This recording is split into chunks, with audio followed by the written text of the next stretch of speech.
Hey guys, what's up? Welcome to another episode of the Midnight Garage, and I'm working on the Stagea. So, I'm over here at our Air Force base at the Car Hobby Club. So that means I have a shit ton of tools all at my disposal. But it's a beautiful day out, so I was like, I'm gonna keep the car outside and do it outside. So I have my toolbox. I have, well, I'm not gonna use that head, but I have my manual. And I just about started. Now, last time I've prepared everything to take the head entirely off. But apparently I found something and I really don't like it. Turbo came off. I'm leaving the exhaust manifold on. My idea was also to keep the intake on. So I just started removing every head bolt that's in here. And I was like, okay, I'm just gonna pry it loose and it'll come off. But then I noticed it wouldn't work.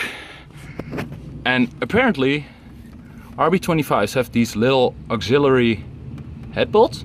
It's like a 10mm bolt. There's one right here and two at the back. Now the two at the back are still pretty hard to reach. But this one in front is just a big piece of shit. So another thing I was freaking out about as I was making a to-do list yesterday. I was writing up all the stuff I still needed and, well, just a little to-do list so you don't forget any shit. But I was figuring, it ran pretty bad when I bought it from Ruben. And was probably a mass airflow sensor, the MAF sensor. Now, this is a Series 1. And the Series 1 RB25 uses a green label MAF sensor. That's pink. So I was freaking out. I'm like, okay, did someone swap the engine in the meantime? Is it the Series 2? I wasn't really sure. But later I checked and apparently you can swap the MAF sensors. Bear with me, it was really, really difficult. You can swap MAF sensors, and the one I have right now is a pink label mass airflow sensor from a VQ30DE in the Maximus. And apparently those work too. And it got me thinking, Nissan, why do you do this? Because I don't understand anything anymore. But luckily the internet was of great help. This is the crank angle sensor, which goes to the front on the exhaust cam. And to see the difference between a Series 1 or a 2, this one has all these splines that grab into the exhaust camshaft, and it has a half moon, well, take out inside, which means it's a Series 1. And the Series 2 have just like a square hole cut out here, which grabs into the camshaft. So it's totally different. So it's pretty easy to see if you have a Series 1 or 2. Now, it has been known that they can swap these out for a Series 2 if they're running Series 2 camshafts or whatever. But, well, that's one thing I found out. You can be as creative with a Nissan as you can be with a Honda, with all the Frankenstein swaps and whatnot. So, there's one bolt right down there, and it's really hard to reach, even with one of these. But I just found out I have this little tool that's a magnet, so if you drop anything anywhere, you can use this to reach and pick it up.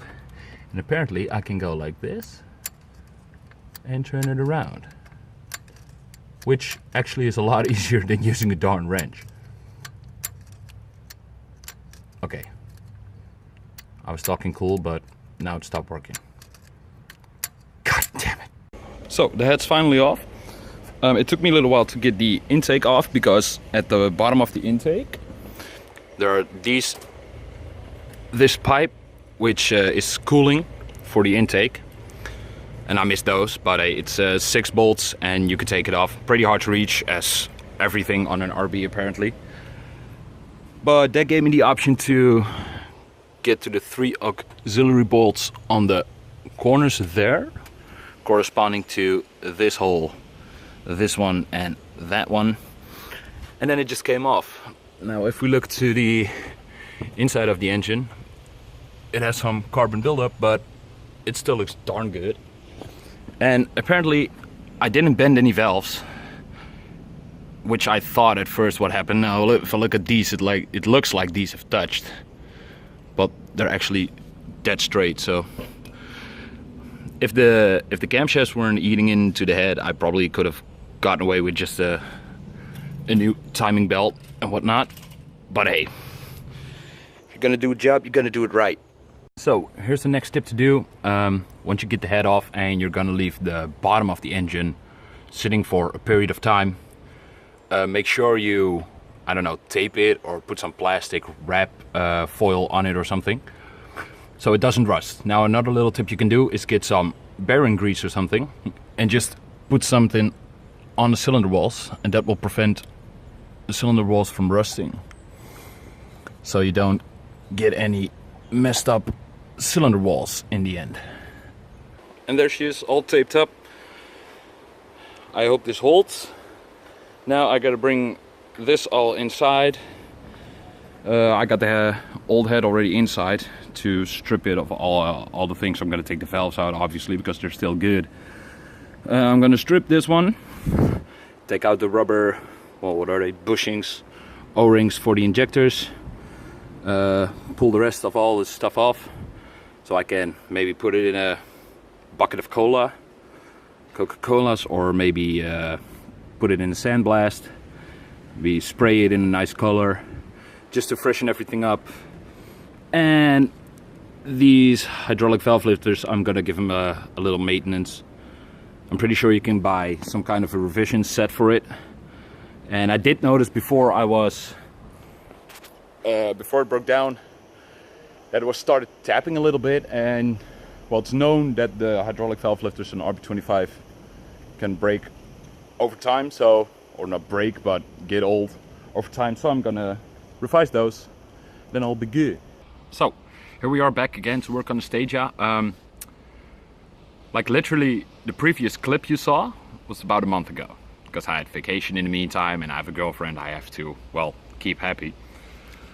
But we're back, and I've just cleaned all the interior or the intake pieces, just like Ruben once did in a how-to video, in a big bucket with diesel, and I'm gonna brake clean them as soon as they dried a little. But I've decided to keep the old head like it is right now. I'm just gonna leave it there, and I got the new head ready, so I'm just gonna install these parts and build her up again. That's practically the plan. But in the meantime, I'm gonna spray paint it. I have some heat resistant paint. It's like a dark gray anthracite color. And well, it's just a little thing, you know, it makes it look a lot better than this semi. I already sandblasted it, but it's still looking quite rusty, so why not?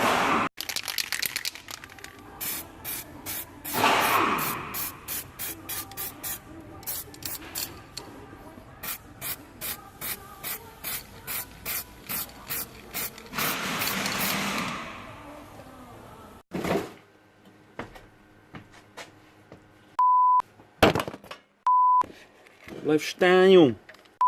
So, as you can see, it is becoming quite a clusterfuck, like I mentioned. But this is as far as I'm gonna show you guys, because next week, oh no, the upcoming weekend, me and Walter, the mad scientist, we're gonna put everything back together. I mean, everything's been spray painted, everything's been cleaned, so it's ready to be bolted back on and dropped back in the engine bay. So yeah. If you want to see more, I will say keep your eyes peeled, because I hope it's gonna run soon. Bye.